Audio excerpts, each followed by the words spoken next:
Sarap ng hangin. Another day, another night. Solo. Never ending. Pero masarap naman dito.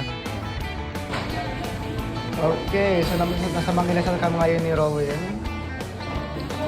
So, only rice kami ngayon for today.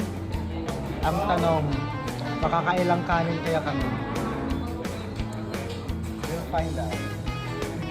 So, we're at Manginasal today and makakailang kanin ka today for only rice? 10.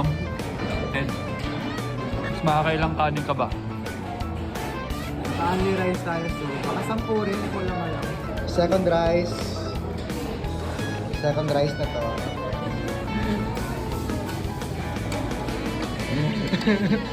Why did I let you talk me into this?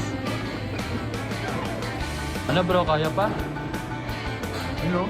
Apat ba yan? Oo nga, nakakalima na. Ano? Shut up. Okay. Nakailan ka? Nakailan kang kanin? 11? Ay, joke lang. 5 lang pala. Ilang kanin ka bro?